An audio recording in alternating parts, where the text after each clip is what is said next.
Hello दोस्तों, स्वागत है आप सभी को आपके अपने यूट्यूब चैनल हरदम टेक्निकल में। दोस्तों, आज के इस वीडियो में हम आपको ग्रामर का आपको एक ऐसा चैप्टर बताऊंगा कि आप कभी भी भूल नहीं पाएंगे। बहुत ही आसान आसान स्ट्रक्चर बताऊंगा। तो दोस्तों, आज इस वीडियो में बने रहें और इस वीडियो को शुरू से एंड तक देखिए। ये जरूर आपको समझ में आ जाएगा। और दोस्तों, अभी तक अगर चैनल को सब्सक्राइब नहीं किए हैं तो चैनल को कीजिएगा सब्सक्राइब और लाइक कीजिएगा। चलिए दोस्तों, शुरू करते हैं वीडियो को। दोस्तों, जैसे देखिए इम्फेटिक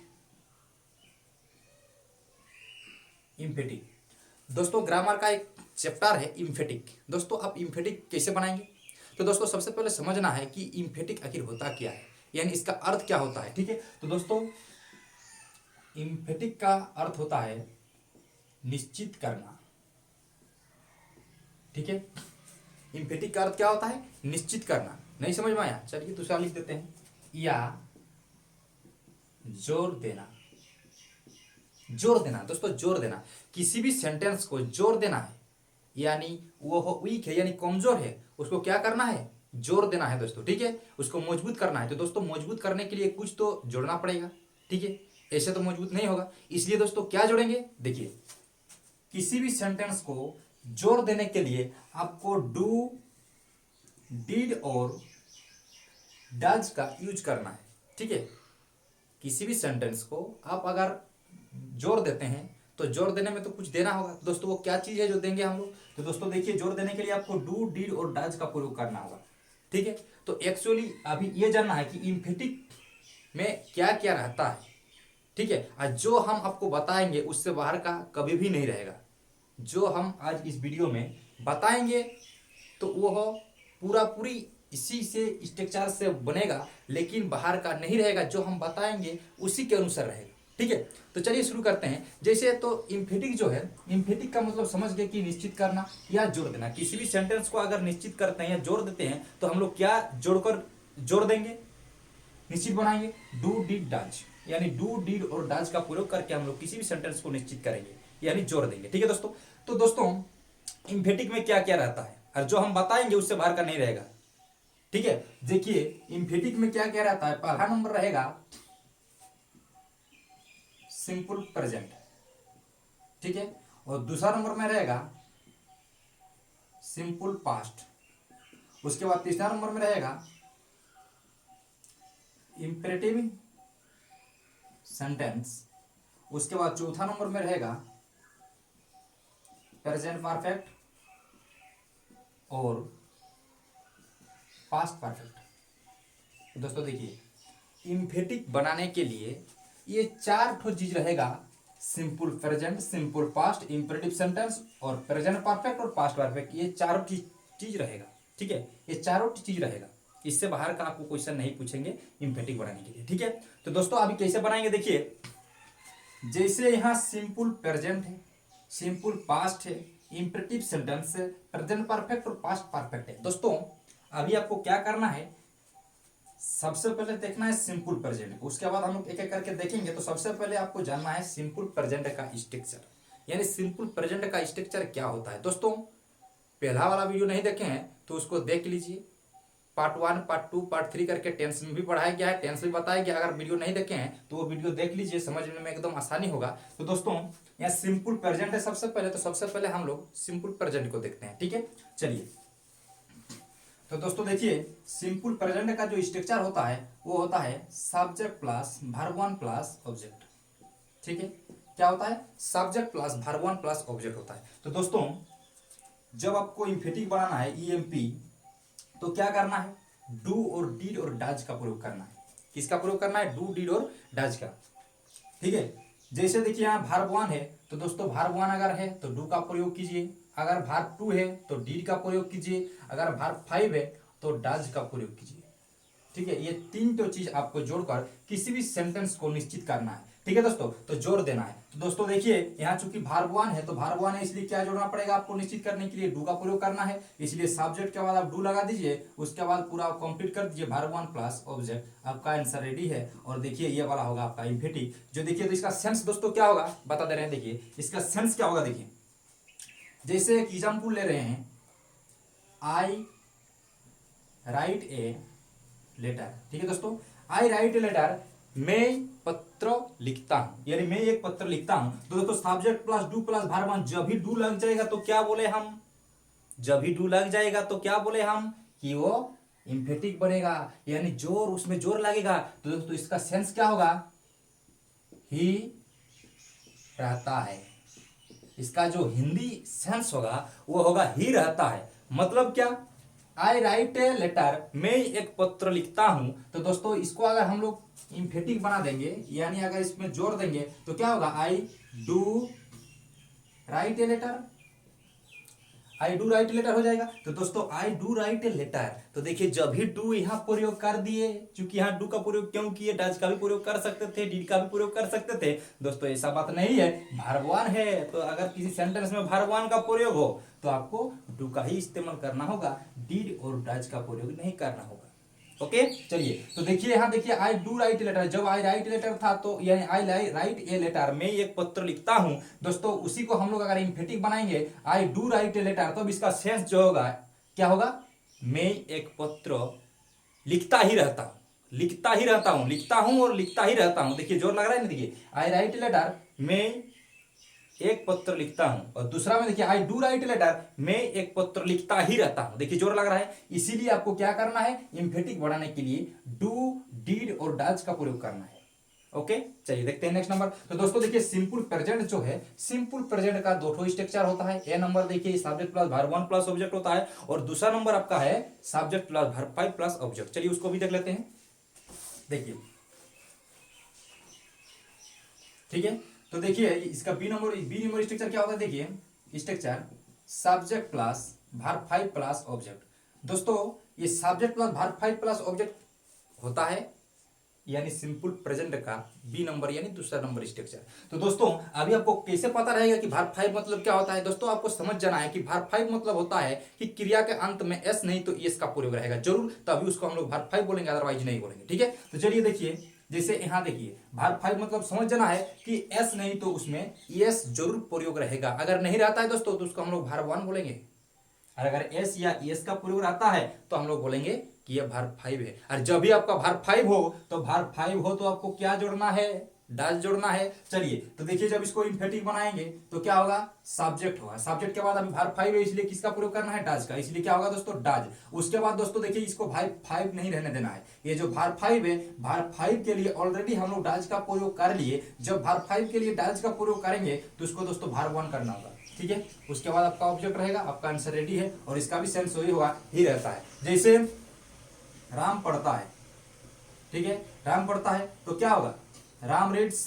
ठीक है, राम रीड्स, राम पढ़ता है, राम रीड्स, क्योंकि Ram third person singular number है, और थर्ड पर्सन सिंगुलर नंबर रहेगा मतलब उस क्रिया के अंत में एस या एस का प्रयोग जरूर रहेगा, या करना है आपको। ठीक है, तो देखिए राम रीड्स होगा, तो राम रीड्स यानी देखिए एस जुड़ा हुआ है, उसका मतलब वर्ब फाइव है। तो जो दोस्तों जो वर्ब फाइव रहेगा तो इंफेटिक बनाने के लिए क्या जोड़ना है, राम, और वर्ब फाइव रहेगा तो क्या जोड़ना है, डज जोड़ना है, उसके बाद उसको वर्ब वन करना है। तो दोस्तों रीड का वर्ब वन क्या होगा, रीड होगा, रीड्स का क्या होगा, रीड होगा, क्योंकि जब भी कोई क्रिया के अंत में एस जुड़ा हुआ हो तो उसको वर्ब फाइव कहा जाता है, और जो भी उस क्रिया के अंत में जो एस लगा हुआ रहे उसको हटा देने से ही वर्ब वन होता है।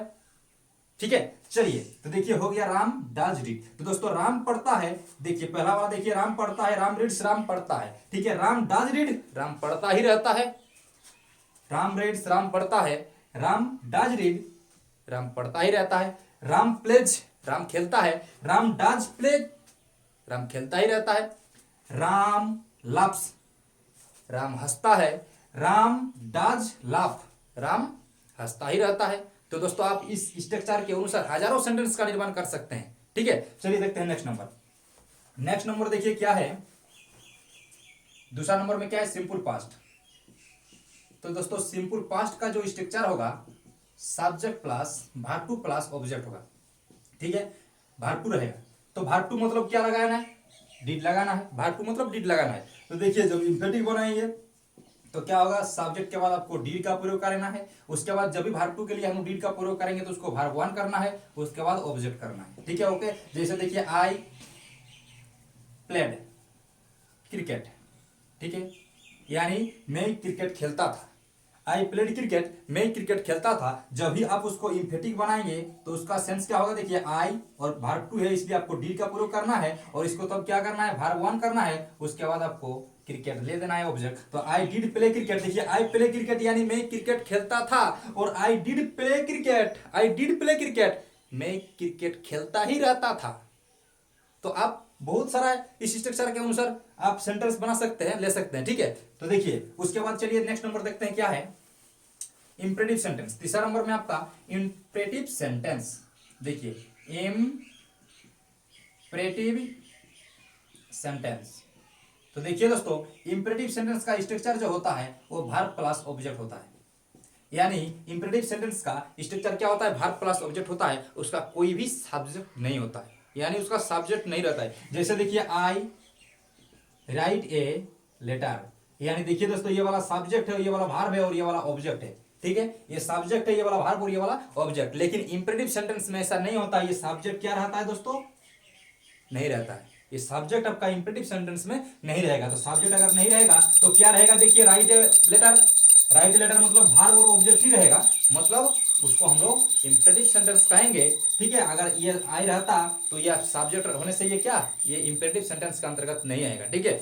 अगर इंपरेटिव सेंटेंस के अंतर्गत लाना है तो ये सब्जेक्ट को आपको क्या करना है, लुप्त कर देना है, यानी सब्जेक्ट आपको बोल सकते हैं नहीं रहेगा, ठीक है। सब्जेक्ट आपका कब नहीं रहेगा, जब मन करे तब हटा दीजिए। जब भी आप सब्जेक्ट को हटा देंगे तभी इंपरेटिव सेंटेंस कहलाएगा, और जब भी आप सब्जेक्ट दे देंगे तो दूसरा वाला सेंटेंस कहलाएगा। यानी जैसे प्रेजेंट सिंपल देखे, मैंने प्रेजेंट सिंपल देखे, प्रेजेंट परफेक्ट देखे, प्रेजेंट परफेक्ट कंटीन्यूअस देखे, जितना भी सेंटेंस आप देखे सब में रहेगा क्या, सब्जेक्ट रहेगा। लेकिन जब भी आप सब्जेक्ट को हटा देंगे तभी आपका क्या कहलाएगा, इंपरेटिव सेंटेंस कहलाएगा। जैसे राइट ए लेटर, तो ये आपका हो गया इंपरेटिव सेंटेंस। क्यों होगा सर, क्योंकि देखिए इसका सब्जेक्ट नहीं है। अगर सब्जेक्ट रहता तो इसको हम लोग नहीं बोलते, तो हम लोग बोलते इसको simple present, simple present, present continuous, present perfect, present perfect continuous, जितना भी आप देखेंगे सब में सब्जेक्ट रहेगा। लेकिन उस सब्जेक्ट को अगर हटा देंगे तो आपका बनेगा इंपरेटिव सेंटेंस, और इंपरेटिव सेंटेंस में आपका सब्जेक्ट लूप रहता है, इसलिए सब्जेक्ट को नहीं लिखा जाता है। ओके चलिए, तो दोस्तों देखिए जब आप इसको इम्फेटिक बनाएंगे तो क्या होगा, देखिए डू लगाना है, do plus verb one plus object, क्योंकि देखिए सिर्फ ये वर्ब रहेगा, मतलब समझ जाना है कि ये क्रिया का मूल रूप ही रहेगा, 2 3 4 5 नहीं रहेगा, ठीक है। क्योंकि देखिए जब वर्ब की बात हो, वर्ब बोले या वर्ब वन बोले, इसका मतलब आपका पांच अगर है तो 5 का पावर जरूर 1 है, तो आप इसको 5 का पावर 1 भी बोल सकते हैं या सिर्फ 5 बोल सकते हैं।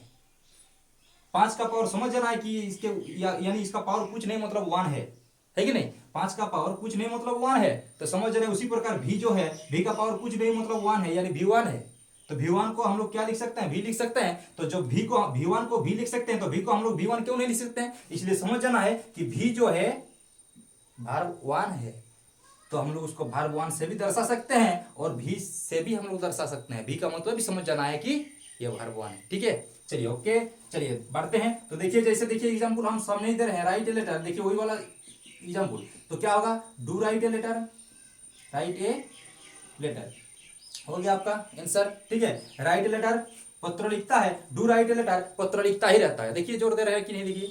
चलिए उसके बाद इसी का एक बी नंबर स्ट्रक्चर है, वो बी नंबर स्ट्रक्चर को भी देख लेते हैं। वो स्ट्रक्चर क्या है, देखिए प्लीज या काइंडली जुड़ा हुआ रहेगा, प्लीज या kindly plus verb plus object रहेगा, ठीक है। तो जब वर्ब मतलब क्या दोस्तों, वर्ब मतलब बताए कि भी का पावर कुछ नहीं मतलब 1 है, मतलब वर्ब 1 है, ठीक है। तो जब इसको आप इम्फेटिक बनाएंगे तो प्लीज या काइंडली के बाद आपको डू लगाना है, उसके बाद वर्ब, उसके बाद ऑब्जेक्ट, ठीक है। चलिए जैसे देखिए example, please help me, help me. दोस्तों जब इसको इम्फेटिक बनाएंगे तो क्या होगा, प्लीज डू हेल्प मी, हो गया आपका answer, please do help me. बहुत ही आसान है, अगर स्ट्रक्चर को आप फॉलो करते हैं तो बहुत सारा सेंटेंस को भी अपने से लिख सकते हैं, और इस स्ट्रक्चर के अनुसार आप बनाएंगे तो कभी गलत नहीं होगा। और ये स्ट्रक्चर किसने नहीं बताया होगा। अगर ये वीडियो अच्छा लग रहा है दोस्तों तो एक लाइक तो बनता है, और अभी तक अगर चैनल को सब्सक्राइब नहीं किया है तो चैनल को सब्सक्राइब कर लीजिएगा, क्योंकि हम इस तरह का वीडियो अपलोड करते रहते हैं इस चैनल में, ठीक है। चलिए उसके बाद देखते हैं क्या है चौथा नंबर में, प्रेजेंट परफेक्ट और पास्ट परफेक्ट है। तो सबसे पहले हम लोग प्रेजेंट परफेक्ट को देख लेते हैं। तो दोस्तों देखिए प्रेजेंट परफेक्ट का होता है सब्जेक्ट प्लस हैव या has plus verb three plus object, ये उसका स्ट्रक्चर होता है। तो दोस्तों क्या होता है, कभी कभी ये जो वर्ब थ्री रहता है ये वर्ब थ्री को लुप्त कर देता है। ठीक है, तो आपको देखकर घबराना नहीं है कि यहाँ वर्ब थ्री नहीं है, कभी कभी रहता भी है, कभी कभी नहीं रहता भी है। कैसे रहता है वो बताते हैं, चलिए देखिए। वर्ब थ्री को आपको डर माने नहीं रहेगा तो आपको घबराना नहीं है कि वर्ब थ्री दिया गया नहीं है। ठीक है, आपको क्या करना है, वर्ब थ्री को आप ज्यादातर लुप्त ही रखते हैं। ठीक है, लुप्त रखते हैं तो आपको घबराना नहीं है, आप बनाइए इसको। देखिए तो देखिए ये हैव और हैज है। तो दोस्तों देखिए इसका स्ट्रक्चर क्या होगा, जब सब्जेक्ट के बाद हैव रहेगा और वर्ब थ्री अगर लूप रखते हैं तो क्या बचेगा, ऑब्जेक्ट होगा। और देखिए जब इसको आप इम्फेटिक बनाएंगे तो क्या होगा, सब्जेक्ट के बाद आपको डू लगाना है, उसके बाद वर्ब लगाना है, उसके बाद आपको क्या करना है, ऑब्जेक्ट लाना है। ठीक है, आपका आंसर हो गया। जैसे ये हैव जो है आप समझिए, ये वर्ब वन को हैव मान लीजिए और वर्ब टू को आप हेड मान लीजिए और वर्ब फाइव को आप हैज मान सकते हैं। ठीक है, ये सब मान लीजिए। तो वर्ब वन है तो वर्ब वन में क्या लगाया जाता है, डू लगाया जाता है, इसलिए यहाँ डू होगा। जैसे आई हैव ए काउ, तो दोस्तों क्या होगा, I do have a cow, a cow. देखिए हो गया। उसके बाद अगर हैज लेते हैं, देखिए अगर हैज लेते हैं तो यहाँ देखिए क्या होगा, यहाँ देखिए जब हैज लेंगे तो हैज क्या है, वर्ब फाइव है और वर्ब फाइव के लिए दोस्तों डज का प्रयोग किया जाता है। उसके बाद वर्ब वन किया जाता है। दोस्तों वर्ब वन क्या होगा, हैव होगा, क्योंकि यहाँ हैव माने मतलब हैव होगा। तो जैसे देखिए यहाँ रहा आपका ही हैज ए कार, तो दोस्तों क्या होगा, he does have a car. आपका आंसर रेडी है। उसके बाद देखिए ये प्रेजेंट परफेक्ट का हो गया। अभी पास्ट परफेक्ट का देखिए, पास्ट परफेक्ट का देखिए क्या है, पास्ट परफेक्ट। तो पास्ट परफेक्ट का दोस्तों क्या होता है, सब structure subject plus head plus verb three plus object. दोस्तों कभी कभी ऐसा कर देता है, इसको लूप कर देता है, तो क्या बचेगा, देखिए subject plus head plus object बचेगा। और जब इसको आप इम्फेटिक बनाएंगे तो सब्जेक्ट लिखना है, उसके बाद हेड क्या है आपको देखना है। तो दोस्तों हेड क्या है, वर्ब टू है, तो वर्ब टू के लिए क्या लगाते हैं, डीड लगाते हैं, फिर उसको वर्ब वन करते हैं। तो दोस्तों वर्ब वन क्या है, हैव है, इसलिए आप उसको डीड हैव लिख सकते हैं, उसके बाद ऑब्जेक्ट लिख सकते हैं। जैसे एग्जाम्पल पर जाते हैं, जैसे दे हैड ए कार, तो दोस्तों इसको आप लिख सकते हैं, हेड है, वर्ब टू है, इसलिए डी लगा सकते हैं, और वर्ब वन क्या होगा, हैव होगा, और ए कार, आपका आंसर है डी। तो दोस्तों इस वीडियो में इतना ही, देखते हैं अगले वाले वीडियो में बहुत ही इंपॉर्टेंट स्ट्रक्चर लेके आऊँगा। तो दोस्तों अगर आपको ये वीडियो अच्छा लगा है तो एक लाइक कर दीजिएगा, और अभी तक चैनल को सब्सक्राइब नहीं किया तो चैनल को सब्सक्राइब कर लीजिएगा। चलिए, thank you, best of luck.